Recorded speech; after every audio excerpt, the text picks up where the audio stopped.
오늘 말씀을 보면 바울이 아주 강하게 고린도 교회에 강조하는, 강력히 호소하는 편지의 내용을 담고 있습니다.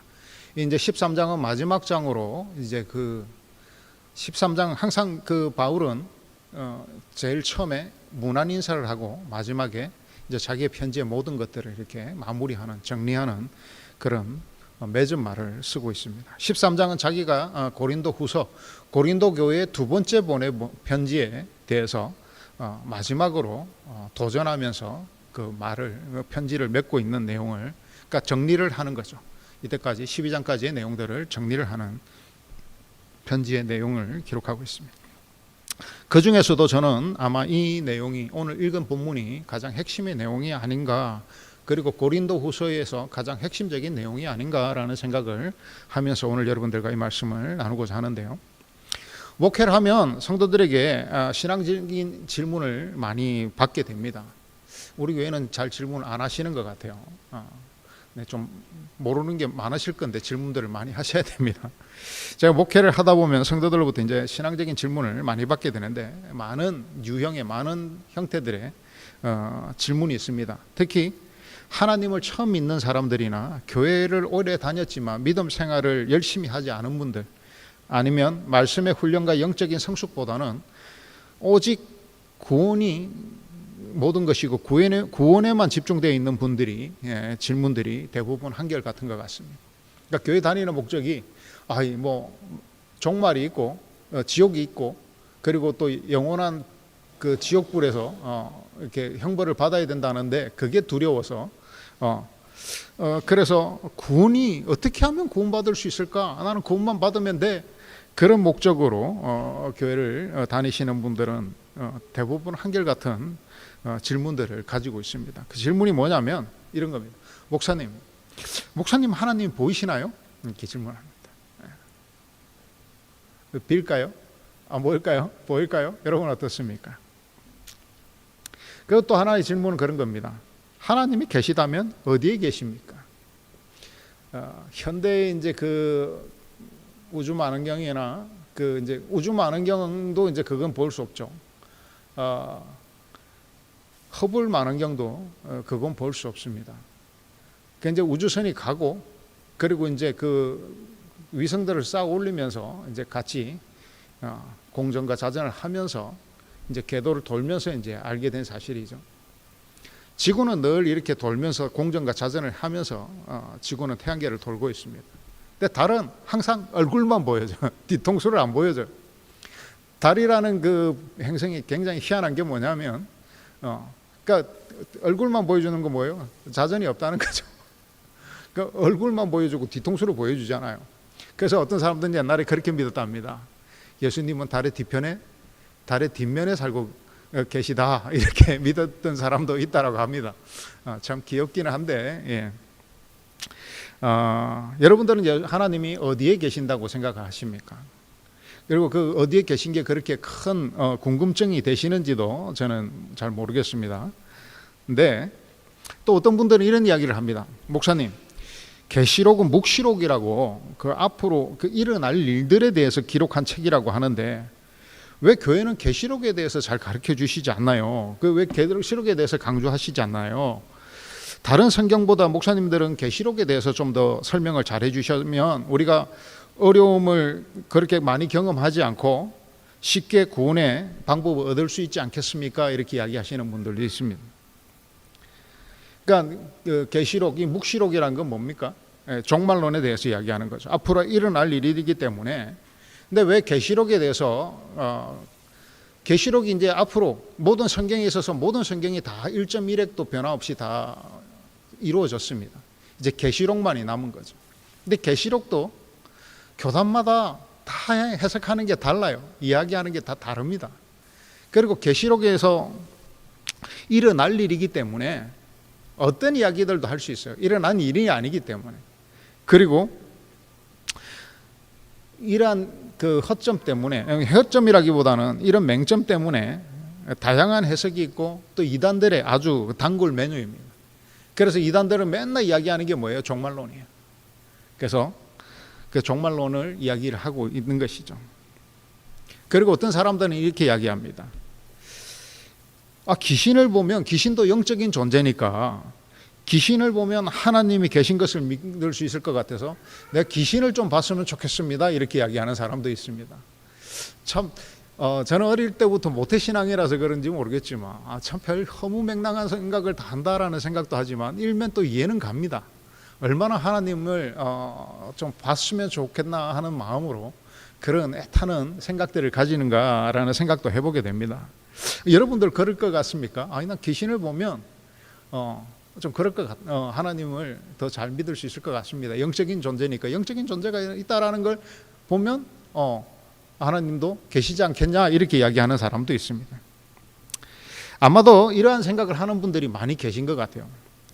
예전에 인디아나 존스라는 영화가 있습니다. 그게 시리즈로 이제 4편까지 나왔는데, 4탄까지 나왔는데, 인디아나 존스 여러분들 아마 여러분들 어릴 때지만 시리즈가 계속 나왔고, 작년 2023년에 최근 편이 나왔고, 그러니까 아마 여러분들도 아시고는 계실 겁니다. 이 인디아나 존스의 그 모티브가 뭐냐면 법궤를 찾아 떠나는 거예요.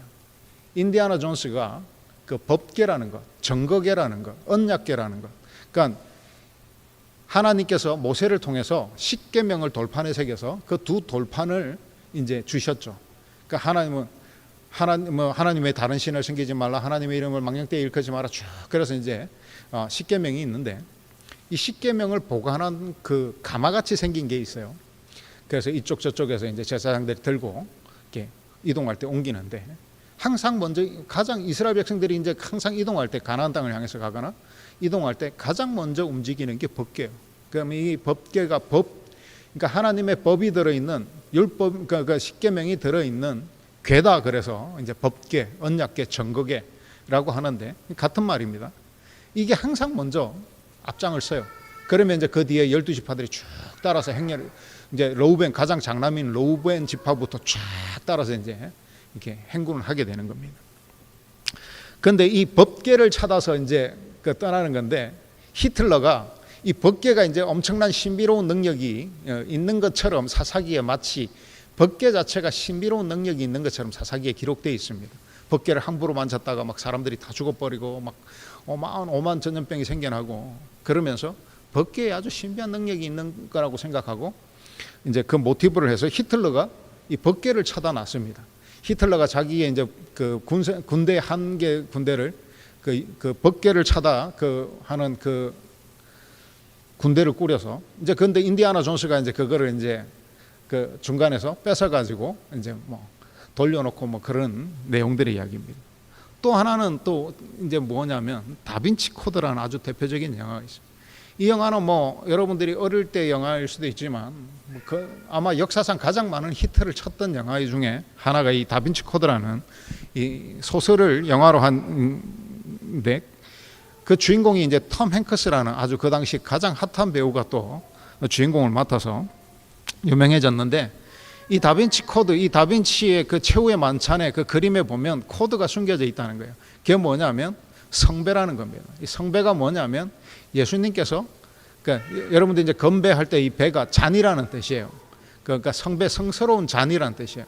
그러니까 예수님께서 12, 이제 마지막 최후의 만찬을 했을 때 그 최후의 만찬 때 마셨던 잔이 성배라는 거예요. 그런데 이제 그 뒤에 궁금하신 거는 소설을 읽어보시든지 영화를 읽어보시든지 하십시오. 근데 다빈치 코드라는 영화는 좀 적그리스도적인 성경과는 상관없는 그냥 소설적인 이야기일 뿐입니다. 그래서 예수님이 마신 그 성배를 찾아서 그런 계속 줄거리가 이어지는 그런 영화입니다.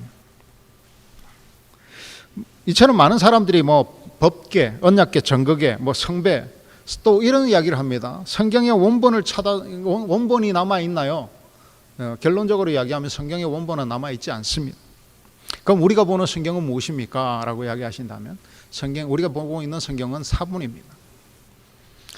그런데 이 사본이 이 원본에서부터 쭉 정해졌던 사본들이 이제 가장 대표적인 게 이제 쿰난 사해 그 사해라고 하는 그 사해 사본이라고도 하는 사해 지역인 게 이제 쿰난이라는 동네가 있는데 그 쿰난이라는 그 성경을 필사하는 공동체들이 모여서 살았던 그 쿰난에서 쿰난 사본이 발견됐는데 지금의 성경과 그게 이제 1900년대 이제 초반에 이제 그게 발견이 됐는데 한 목동이 양을 치다가 동굴로 빠져들은 미끄러져서 넘어져서 그 안으로 빨려 들어갔는데 거기에 많은 항아리와 양피지들이 있어서 그걸 찾아서 읽어봤더니 이제 그게 성경의 가장 오래된 사본 중에 하나였던 거죠.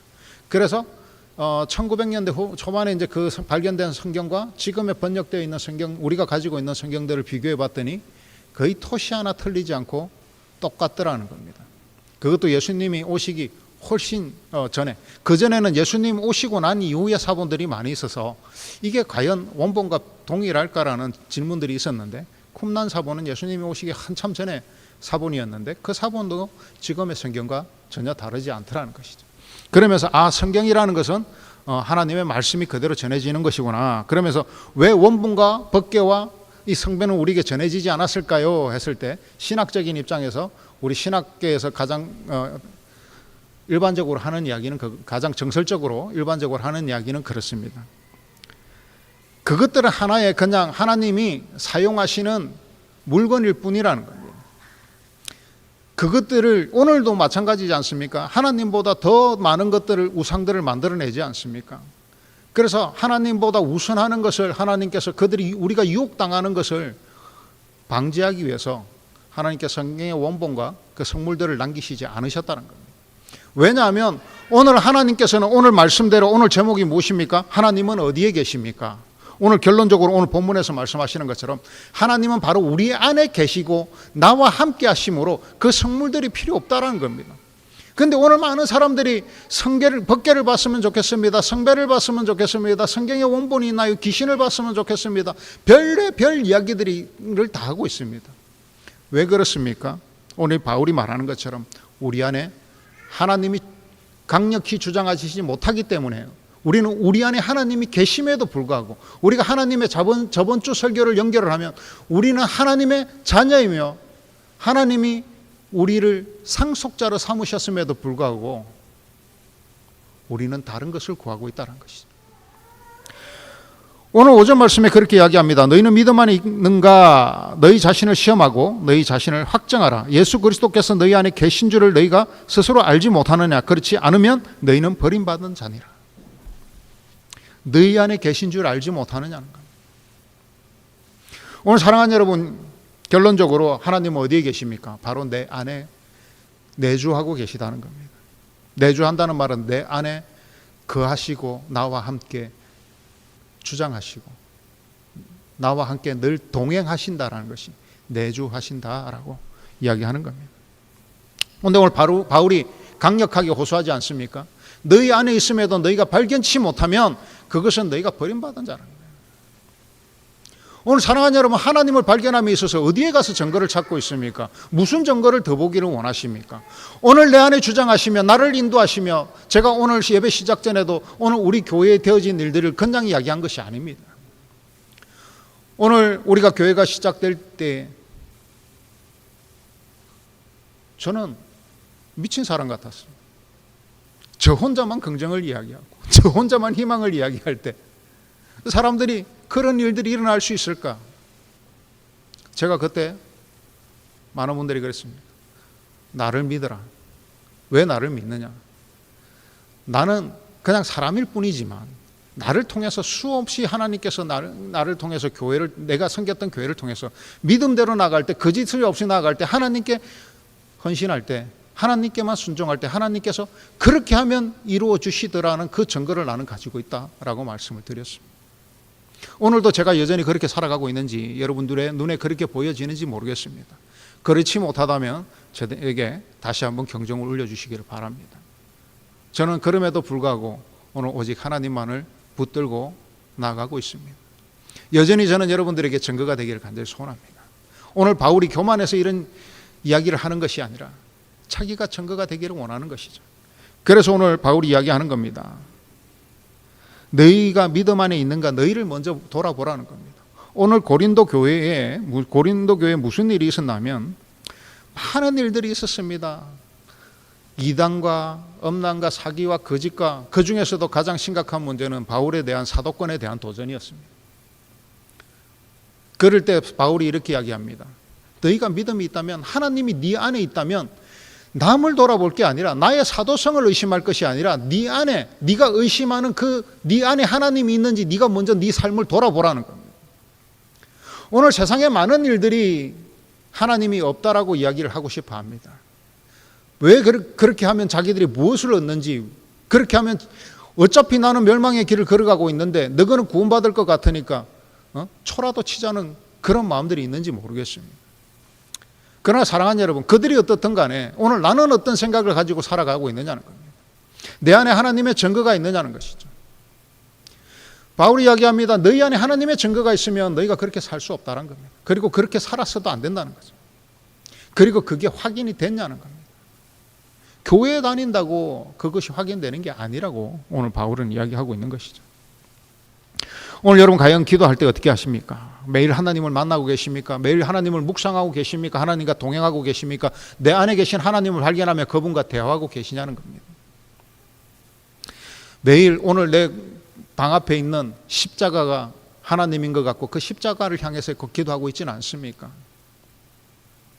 여러분의 시선을 돌리십시오. 하나님은 내 안에 계시는 겁니다. 나와 함께 하시는 겁니다. 그것은, 십자가는 그분이 고난당하신 상징일 뿐이지 그곳에 예수님이 계신 건 아니에요. 오늘 예수님이 어디에 계십니까? 저 하늘에도 저 달나라 뒤편에도 계신 것이 아니라, 그리고 저 우주 안드로메다 저 뒤편에 꽁꽁 숨어 계신 것이 아니라 바로 내 안에 계시며 나와 함께 하시며, 내가 무엇을 하는지, 내가 어디에 있는지, 내가 무슨 생각을 하는지 나와 함께 하시는, 내가 고난 가운데 사망의 저 스월, 저 지옥 끝까지라도 하나님께서는 나를 붙들어 주시고 인도하신다. 사랑하는 여러분, 하나님이 어디에 계십니까? 오늘 다시 한번 말씀드리지만 결론은 바울은, 그리고 성경은, 또 예수 그리스도께서는, 그리고 성경은 친히 우리 안에 계시며, 그리스도는 하나님께서 그리스도를 통하여서, 그를 살리신 일을 통하여서 그와 함께 우리 안에, 그와 함께 죽고 그와 함께 살아난 우리와 함께 계신다라고 성경은 성령을 통하여 확정하고 또 우리에게 강조하고 또 선포하고 계시는 것입니다.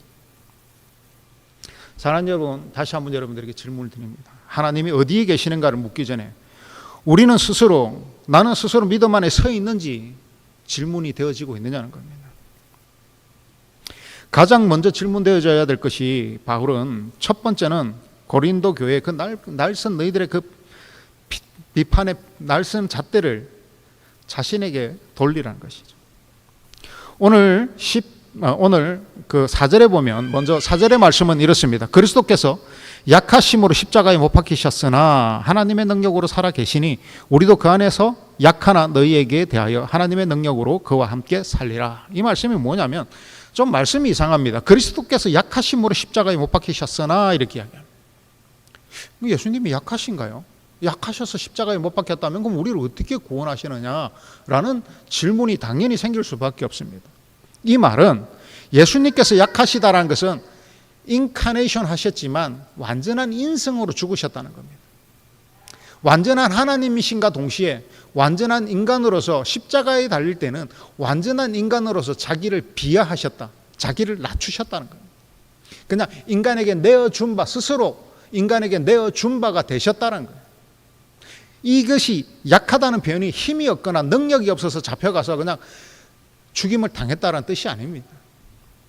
그가 능력이 있으심에도 불구하고 우리를 위해서 그가 약한 바 되셨다는 거예요. 그리고 그 약함을, 그를 살리시는 능력의 하나님께 그 모든 것을 맡기셨다는 거예요. 오늘 우리의 삶이 그래야 된다는 겁니다. 예수 그리스도와 함께 죽었다라는 것은 우리가 예수 그리스도의 약함 안에 들어갔다가 예수 그리스도의 다시 사심을 통한 그 강력으로 오늘 우리가 살아났다는 겁니다. 오늘 그러므로 오늘 이 시간, 지금 이 순간이 우리 어떤 순간입니까? 예수 그리스도의 가장 강력하신 순간에 우리가 함께 살아가고 있고 그 능력을 잊고 살아가고 있다는 것이죠. 그 능력이 오늘 우리 안에 거하시며 우리가 그 능력으로 살아간다는 겁니다. 오늘 사랑하는 여러분, 제가 여러분들에게 예수 그리스도 하나님께서는 어디 계십니까? 예수 그리스도께서는 어디 계십니까? 우리 안에 계십니다. 이 답을 여러분들이 몰라서 제가 이 말씀을 드리는 것이 아닙니다. 오늘의 설교의 목적은 진짜 아느냐는 겁니다. 안다면 진짜 누리고 살아가느냐는 겁니다. 알고 있다면 그렇게 실천하고 살아가고 있느냐는 겁니다. 오늘 여러분들의 그 현실을, 지금의 여러분들을 스스로 고발해 보라는 것입니다. 북한이 잘하는 게 있어요. 자아 비판이라는 게 있습니다. 앞에 세워놓고 스스로 비판하는 거예요. 그건 잘못된 겁니다. 사람이 사람 앞에 비판하고 사람이 사람을 판단할 수 없다고 하나님께서는 우리에게 말씀하십니다. 그러나 우리는 하나님 앞에서는 적어도 죄인의 모습으로서 영광을 입었다면 그 영광에 부끄럽지 않은, 이미 하나님의 왕의 그 능력이 오늘 우리 안에 거함에도 내가 죄의 육신의 사망의 권능세 안에 그 모습으로 살아가고 있다면 우리는 그것을 도려내야 된다는 것이죠. 사랑하는 여러분, 오늘 하나님을 믿는다는 것은 그렇게 간단한 일은 아닙니다. 사랑하는 여러분, 믿음 안에 서 있는지를 돌아보시기를 바랍니다. 그리고 우리가 스스로 우리 믿음을 발견하지 못하면 바울은 우리가 버림받은 자다, 유기된 자라고까지 바울은 강력하게 표현합니다. 그러면서 이 유기된 자가 되지 않기 위해서 결론적으로는 그렇지 않으면 내 스스로 내 안에 계신 예수 그리스도를 발견하지 못한다면 그것은 버림받은 자야라고 이야기하면서 그러면서 세 가지에 대한 권면을 합니다. 이 세 가지가 없으면 너희는 버림받은 자야라고 이야기를 하는데, 이것은 진정한 그리스도의 삶에 대한 바울의 질문이며 도전입니다. 자, 첫 번째로 오늘 읽은 본문의 그 5절에 보면 너희는 믿음 안에 서 있는가? 그리고 너희 자신을 시험하고, 이게 한 문장입니다. 너희는 믿음 안에 있는가? 너희 자신을 시험하고지만 우리는 한번 끊어서 보면 좋겠습니다. 너희는 믿음 안에 있는가라는 겁니다. 오늘 사랑하는 여러분 믿음 안에 계십니까? 예를 대답하든 아니오를 대답하든 그것은 상관이 없습니다. 여러분의 대답에 그 답이 있는 것이 아니라 여러분의 삶의 답이 있는 것입니다. 지금 살고 있는 그 삶의 행위에 답이 있는 것이죠. 하나님 보이지 않는다고 하기 전에 하나님의 말씀대로 믿음대로 삶을 살아가고 있는지 돌아보셔야 된다는 겁니다. 저 사람은 하나님이 보인다고 그러는데, 하나님을 느낀다고 그러는데, 하나님의 능력을 누리고 살아간다고 그러는데 나는 왜 안 느껴지지? 나는 왜 안 보이지? 나는 왜 하나님의 터치가 느껴지지 않지? 라고 말하기 전에 내가 하나님의 말씀대로 살아가고 있는지 내 삶을 돌아보라는 것입니다. 그러니까 바울이 네가 누구를 비판하고 교회를 비판하고 교회를 어지럽히고 누가 잘못되고 누가 어떻다고 하기 전에 너는 바로 살아가고 있느냐는 거예요. 그것을 돌아보라는 겁니다. 자, 너희는 믿음 안에 살아가고 있는가? 제가 늘 설교를 하면서 삶의 구체적인 부분들을 때론 말할 때가 있었지만 대부분 큰 그림들을 많이 말씀을 드렸습니다. 오늘은 좀 구체적으로 보면, 오늘 우리가 정말 하나님을 믿고 신뢰한다면 하나님의 말씀대로 살아야 한다는 것입니다. 첫 번째는 세상에서 정직해야 된다는 것이죠. 제가 그래서 여러분들에게 늘 강조하는 것이 무엇이었습니까? 하나님의 열심으로 하나님의 가르침대로 세상에 정직하면서 다른 믿지 않는 사람보다 잘 될 방법은 10배 더 정직할 수밖에 없고 10배 더 열심히 살 수밖에 없다는 거예요. 예수 그리스도가 오늘 내 안에 거하신다는 것은 이전 삶과 다른 것입니다. 그저 쓰레기처럼, 그냥 동양아치처럼 세상에 그냥 저 저주 안에서 그 얻어먹을 것이 없나, 뭐 집어삼킬 것이 없나, 성냥이 때처럼 돌아다니는 것이 아니라 내 아버지가 누구이신지 알고 이 세상의 창조주이심을 알고 내가 기품이시 그분의 상속자이며 그분의 자녀인 것을 알고 그분의 부끄럽지 않은 삶을 사는 것이 이제 우리가 살아야 될 삶이라는 것입니다. 오늘 우리는 과거의 삶이 아닙니다. 오늘 우리는 하나님을 알기 전의 삶들이 아니라는 겁니다. 그럴 때 어떤 삶을 살아야 되느냐? 왕의 자녀처럼 그 면류관에 부끄럽지 않은 삶을 살아야 된다. 예전에 이런 말들이 있습니다. 이건 유튜브에도 많이 나오죠. 성공하는 방법 막 이렇게 이야기합니다. 그러면서 성공하는 방법 책을 많이 읽어서 요약본을 줘요. 요약본을 읽는다고 사람이 달라지지 않습니다. 그 책을 읽어야 변화가 될 수 있는데, 또 그 책을 쓴 사람들이 우리가 우스갯소리 하는 이야기가 있죠. 성공학, 관계학 이런 거 쓴 사람들, 그거 듣고 성공한 사람 아무도 없다. 오직 그 책 산 사람만 돈 번다. 이런 이야기가 또 우리들이 흔히 하게 됩니다. 오늘 나는 열심히 하나님께 순종하고 살아가고 있습니까? 내 생각대로, 내가 편한 대로, 내 모든 것이 내 뜻대로 이루어지는 것이 하나님의 뜻이 아닙니다. 하나님의 능력을 입었다는 것은 내가 생각하는 대로, 이게 죄인든 아니든 내가 게으르든 게으르지 않든 내 마음대로 하는데도 내가 잘 되는 것, 그게 바로 유기받은 자예요. 세상에 나가 그 유기견들이나 유기묘들을 보십시오. 지 마음대로 하고 다닙니다. 주인이 없으니 지 마음대로 하고 다니고 지 마음대로 먹고 지 마음대로 아무거나 먹고 배탈 나고, 대부분의 유기견들이 제일 먼저 검사하는 게 뭐예요? 사상충이. 지 마음대로 먹고 다니니까 병에 걸리는 거예요. 주인이 있으면 막 먹는 것도 절제시킵니다. 그리고 지는 몰라도 막 좋은 거 줍니다. 그렇지만 지 양껏 못 먹어서 힘들 수도 있지만 그게 주인의 사랑이에요. 비만이 걸려서 걔들은 이게 관절이 안 좋으니까 또 막 짠 거 먹고 싶어 하지만, 저는 우리는 아무거나 먹이든 사람 먹는 거 그대로 먹이던 세대의 개를 키웠던 사람들이라 잘 모르지만, 요즘 짠 거 매운 거 먹이면 안 된다고 그러더라고요. 그렇게 주인이 있으면 그것이 좀 불편한 것 같지만 결국은 자기를 위하는 거예요. 골라 먹는 거. 근데 오늘 우리가 주인이 잃은 강아지처럼, 주인이 잃은 고양이처럼 세상에 유기방황하는 것이 그게 자유로운 것입니까? 세상 사람들은 그것이 자유라고 이야기합니다. 여러분, 세상 사람들이 하나님을 알지 못하는 그 사람들이 누리는 자유가 부럽습니까? 아니요. 저는 그렇지 않습니다. 그렇다면 선택을 해야죠. 내 마음대로 살면서, 내 편한 대로 살면서 다 누리겠다고 하면서도 영광은 내가 다 가져가겠다라는 그런 방법은 이 세상에 하나님은 없다고 말씀하세요. 하나님은 우리를 살피십니다. 하나님은 우리가 세상에 나가서 욕먹기를 원치 않으십니다. 세상에서 손가락 받지를 원치를 않으십니다. 세상에서 실패자로 끝나기를 원치 않으십니다. 그렇기 위해서 우리를 훈련시키시는 거예요. 지난주에 우리는 고난을 바라보는 자세에 대해서 나눴습니다. 영광을 위하여서 하나님은 고난도 함께 주신다는 거예요. 더 큰 영광을 차지할 수 있는 그 고난을 이길 수 있는 고난, 면류관을 지탱하기 위해서는 no pain, no crown. 고난이 없이는 면류관이 없는 거예요. no pain, no crown이에요.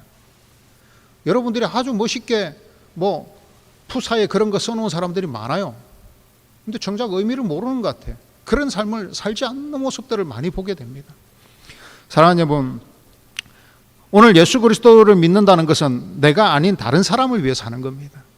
주가 그러셨던 것처럼 예수님께서 아무 상관도 없는 저 죽음 마땅한 죄인들, 하나님께서 이 땅에 오셔서 인카네이션 하셔서 성육신 하셔서 오늘 우리를 위해서 그 십자가를 대신 감당하셨다. 그러므로 오늘 우리가 그분이 우리 안에 있고 우리가 그의 능력을 입었다라는 것은, 그리고 그분을 통해서 우리가 구원을 받는다는 것은, 그리고 그 고난, 영광과 함께 고난도 같이 받는다는 것은 바로 그것을 의미하는 거예요.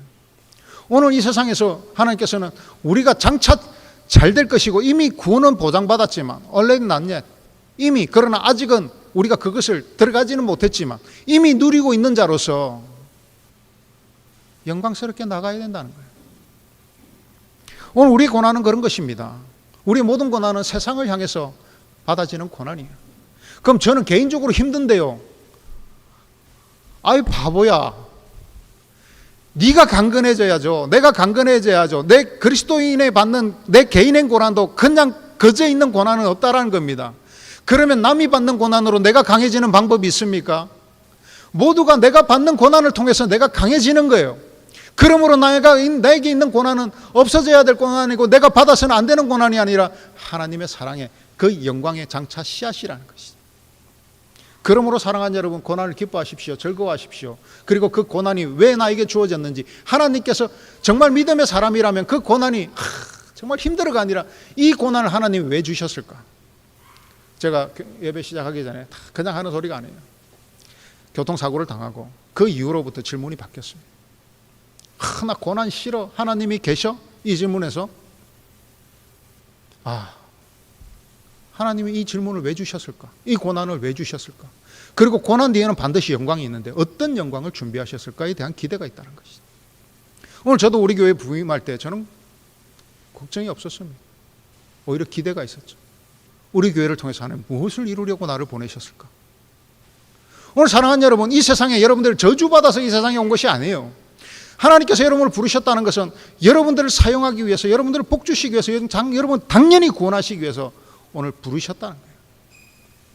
그러므로 내가 장차 임할 영광이 무엇인가에 대한 기대가 여러분들이 없다면 여러분들은 끝까지 그것을 알 때까지 하나님께서 여러분들을 테스트하시고 그리고 나를 위해서 사는 인생, 지금 받는 내 개인의 그 고난도 장차 남을 위해 사는 그 인생을 위해서 우리를 불러주셨기 때문에 나를 위해서 살아봐야 여러분들은 계속 하나님께서 여러분들을 오늘 테스트, 그 고난의 시험 가운데, 이 시험이 템테이션을 의미하는 게 아닙니다. 하나님 템테이션 하지 않으세요. 하나님은 오직 테스트를 하실 뿐입니다. 오늘 여러분들은 계속 테스트 위에 서 있을 수밖에 없다는 거예요. 하나님 여러분들을 절대 포기하지 않으십니다. 그리고 또 하나, 하나님 여러분들한테 절대 지지 않으세요. 하나님은 여러분들을 반드시 부르셨다면 만드신다. 그것이 하나님의 약속입니다. 죄인에게 끌려가는, 죄인이 원하는 대로 끌려가는 그러한 하나님이, 그러한 신이 어디 있습니까? 그러면 그런 하나님 믿을 필요 없어요. 자기에게 답이 없으니 우리에게 끌려다니는 것이죠. 하나님은 창조 이후 때부터 지금까지 그 성경의 말씀이 바뀐 적이 없습니다. 우리에게 요구하신 그 말씀이 바뀐 적이 없습니다. 지금도 바뀌지 않습니다. 그럼에도 불구하고 하나님의 역사는, 하나님의 세상은 그분의 말씀대로 이루어져 가고 있다는 것이죠. 그렇게 흘러가고 있고 그렇게 움직여가고 있다는 겁니다. 그리고 내 모든 삶의 소유권이 하나님의 있음을 여러분 인정하는 것, 하나님은 우리의 주시라는 것을 인정하는 것, 그것이 바로 또 우리가 믿음 안에 있는가 그 삶을 살펴보아야 되는 것이죠. 그리고 내 소유, 내 모든 것, 우리가 그동안은 제가 또 별도로 이야기하면 민감한 이야기고, 또 목사님 또 너무 물질에 그럴까봐 잘 이야기하지 않는 부분은 11조도 헌금도 당연히 우리에게 하나님께서 요구하신 하나님의 약속입니다. 하나님의 공동체를 이루어가기 위해서, 하나님의 나라를 위해서 우리가 당연히 하나님이 주신 그 모든 것들에서 하나님이 그 일부를 하나님의 사역을 위해서 우리가 드리라고 하시는 하나님의 또 약속이며 명령이기도 한 것이죠. 그리고 또 가장 중요한 것은 복음의 삶을 살고 있느냐는 겁니다. 그리고 복음을 증거하고 있는 삶을 살고 있느냐는 겁니다. 오늘 우리는 우리의 인생을 걱정하고 우리의 삶을 돌보기 위해서 우리를 부르신 것이 아닙니다. 이미 우리는 하나님 안에 구원을 받았으므로 그 복음 전하는 자로, 네가 그것이 귀하다면 그것을 복음 전하는 자로 살아라는 겁니다. 그리고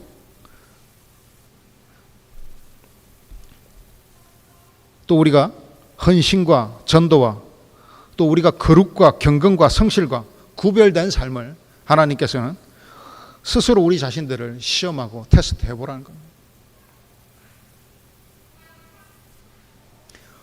오늘 우리가 하나님이 너희가 믿음 안에 있다면 너희를 스스로 테스트해 보라, 너희를 시험해 보라는 것은 정말 내가 믿음 안에서 내가 나에게 불편한 것들, 내가 가지고 있는 그 모든 것이 내 것으로 알고 내가 다 내 소유권을 주장하는 그 모든 것들을 하나님의 말씀을 알고 하나님의 성경의 말씀을 그 약속을 알고 그렇게 순종하며 살아가고 있느냐는 것입니다.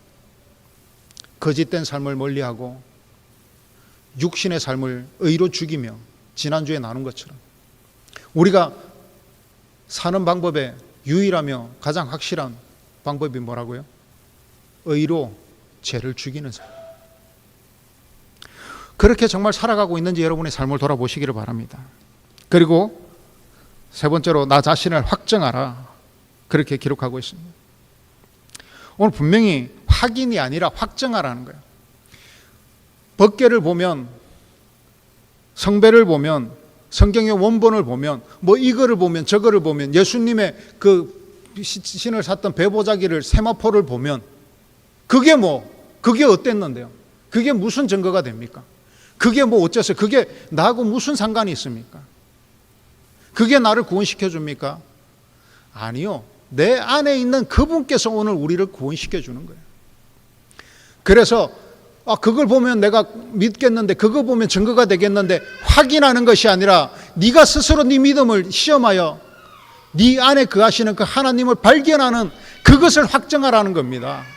오늘 네가 하나님을 바라보고 있는지, 네가 정말 네 안에 하나님이 거하고 계시며 나와 함께 하시며 내가 날마다 그분께 문안 인사를 드리고 날마다 모든 일에서 하나님께 엽죽고 하나님의 그 동의를 구하고 하나님이 말씀하시는 대로 그렇게 살아가고 있는지 확정하라는 겁니다. 지난주에 뭐라고요? 성령이 확정해 주신다는 거예요. 내가 구원의 확신이 있는데요, 저는 없는데요? 아니요. 우리는 그냥 내 믿음의 확신을 가질 뿐이지 확정은 성령님이 하시는 거예요. 내가 그걸 확정할 수 있다는 것, 그게 자체가 이단입니다. 오히려 언제 하나님이 말씀하셨습니까? 언제 그렇게 하나님이 말씀하셨습니까? 그저 겸손하여 거룩히 주 하나님만을 섬기라고 말씀하셨죠. 계시록을 이야기하는 사람들이 있습니다. 사랑하는 여러분, 계시록이 무슨 상관이 있습니까? 내가 말씀대로 살고 있다면 오늘 예배 시작에서 말씀드린 것처럼 오늘 하나님이 나를 부르신들 우리가 무엇이 두려울 것이 있겠습니까? 오히려 예 하나님 감사합니다, 주님께로 가겠습니다, 그럴 수 있는 것이죠. 예수님이 언제 오면, 재림이 언제 임하면, 어디에 임하시면 그거 어떻게 하겠다는 겁니까? 여러분, 계시록을 통해서 예수님이 언제 오시고 어디에 오시고 어느 때에 오시는 게 중요한 게 아니라 예수님이 재림하셔도 믿음이 없으면 구원받을 수 없습니다. 내가 오늘 본문의 말씀처럼 너희가 믿음 안에 있는가 너희 자신을 시험하고 너희 자신을 확정하라.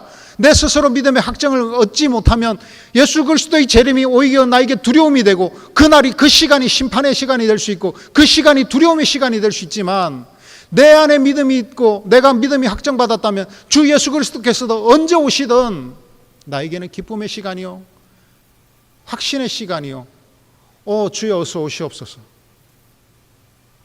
믿음의 증거의 시간이 되는 것입니다. 오늘 어디를 바라보고 있습니까? 오늘 여러분의 시선은, 여러분의 마음은, 여러분의 믿음은 어디를 향하고 있습니까? 오늘 이 시간 내 안에 거하시는 하나님은 이 우주 만물의 편만에 계십니다. 그것은 하나님 모든 곳에 계시다, 이것을 무소부지하시다, 하나님의 편재성, 하나님은 편만하시다, 우리는 이렇게 표현합니다. 하나님이 창조하신 그 모든 것 위에 계신다는 거예요. 그러므로 하나님은 아니 계신 곳이 없고 어느 시간대에도 계시고, 이게 지금 현실에서 역사에서 밝혀지는, 그러니까 과학이 밝힌, 인지사회가 밝히는 내용 아닙니까? 시간 흐르지 않는 것 같다더라. 성경은 이미 기록할 때 하나님은 어디에나 계시고 어느 시간에나 계시고 과거와 현재가 없다고 말씀하셔요. 기껏 그 잘난 과학을 발전시켜 갖고 한 게 성경의 한 구절을 증명한 거예요. 그것도 하나님이 없다가 아니라 하나님이 계시다는 그 강력한 한 구절을 증명한 것뿐이에요. 하나님은 어디에도 계십니다. 어디에도 편만하시고 편재해 계십니다. 그러나 오늘 가장 중요한 것은 내 안에 계신다는 거예요. 오늘 내 안에 계심을 여러분 발견하시기를 바랍니다. 말씀을 맺으면서 여러분들에게 도전합니다. 오늘 바울은 본문을 통해서 이렇게 강조합니다. 5절에 보면 너희 믿음 안에 있는가 너희 자신을 시험하고 너희 자신을 확정하라. 그렇지 않다면 그 사람은 뭐라고요? 하나님이 그 안에 거하시지 않는다, 버림받은 자다, 유기된 자다라고 극단적으로 이야기하고 있습니다. 여기에는 두 가지의 큰 뜻을 가지고 있는데요. 첫 번째는 바울은 버림받은 자에 대해서 언급을 합니다. 버림이라는 것은 유기되었다, 영혼이 버림받았다. 유기견처럼 주인을 잃어버린 상태를 이야기합니다. 즉 이건 뭐냐면 우리가 부름받은 성도다 이렇게 이야기를 많이 하죠. 하나님의 컬링으로 우리가 부름받았다라고 이야기해요. 그러니까 하나님의 컬링을 받지 못한 사람이에요. 하나님의 잔치에, 천국 잔치에 초대받지 못한 거예요. 얼레디 난옛. 오늘 우리는 이미 이루었지만 그 사람들은 그 안에 있지 않는 사람들, 이 사람들을 버림받은 자라 그래요. 근데 그리스도께서 너희 안에 발견되지 않으면 너희는 유기된 자야, 하나님의 선택을 받지 못한 자이라고 이야기를 해요. 사랑하는 여러분, 오늘 바울은 강력하게 도전합니다. 네가 스스로 시험을 해보고 네 스스로 확정을 얻지 않으면, 그래서 그 그리스도께서 내 안에 계심을 발견하지 못하면 너희는 버림받은 자라는 겁니다. 근데 두 번째로 기뻐하고 즐거워하십시오. 예수님은 부름받은 성도들을 결코 버리지 않습니다. 오늘 본문 바로 다음 절에 13장 5절 이후에 바로 6절에 이렇게 기록합니다. 너희가 버림받은 자 되지 아니한 것을 너희가 알기를 내가 바라노라. 너희가 버림받지 않았다는 거예요. 그럼 바울이 뭐라고요? 너희가 버림을 받지 않았다면 다시 반대로 생각해봐. 너희가 버림을 받지 않았다면 너희는 분명히 구원을 받았고 내 안에 그리스도가 계신데, 그러면 내 안에 그리스도가 계신 것을 너희가 발견하지 못하는 너희가 얼마나 불충한 자들인가, 얼마나 믿음의 삶대로 살아가지 못하고 있는 상태인가를 너희가 살펴보라는 거예요. 하나님의 부름받은 자라면, 그리스도인이라면 내 안에 계신 하나님을 스스로 시험해서 발견해야 된다. 자, 대치동 키드가 아마 여러분들에게 익숙할 겁니다. 우리 시대 때는 뭐 대치동 거기 뭐 변두리였고 아무것도 없는 벌판이었는데, 뭐 저도 뭐 저희 사모도 강남에 좀 살아봤지만 대치동 뭐 거기 제가 살았던 오히려 반포 본동이 옛날에 처음 강남이라 불렸던 동네였는데, 대치동 이제 키즈라고 이제 우리가 일명 부르는 그 세대들이 있어요. 그 사람들은 이제 부모들이 머리가 좋습니다. 직업도 좋습니다. 그리고 부모님의 그 아주 그 물질의 그 강력한 후원을 받아서 대치동의 일타 강사들의 개인 교습을 막 받고 그렇게 하면 좋은 대학을 갑니까? 내가 공부하고자 하는 의지가 없으면 아무리 좋은 대치동 학원에 보내고 아무리 좋은 일타 강사를 붙여도 그 사람은 가능성이 없다는 거예요. 오늘 우리가 하나님께서 우리를 붙들어 주시고 우리가 하나님 앞에 부름을 받았지만, 우리가 하나님 앞에 버림받은 것은 아니지만 이미 하나님의 믿음 안에 있으며 하나님의 영광의 면류관을 쓰며 그 면류관이 쓴 자들의 이 세상을 살아가며 누리는 권능과 하나님의 능력과 하나님의 도우심과 아니하심은 스스로 그것을 발견한 자들이 누리는 하나님의 은혜라는 것이죠. 오늘 하나님의 안에 있으면서도 여전히, 물론 우리가 시험에 들고 또 때로는 좌절할 때가 있지만 그것이 아니라 하나님을 믿기 전이나 지금이나 늘 불안하고 늘 세상 사람들과 똑같은 삶을 살아가고 있다면, 사랑하는 여러분, 아무리 하나님이 붙들어 주더라도 내가 내 스스로 나를 시험하고 테스트하면 내가 정말 하나님의 말씀대로, 제가 교통사고 이후에 딱 한 게 그거예요. 성경에 오른밤을 내주면 오른밤을 때리면 왼밤도 내주라, 그렇게 살았습니다.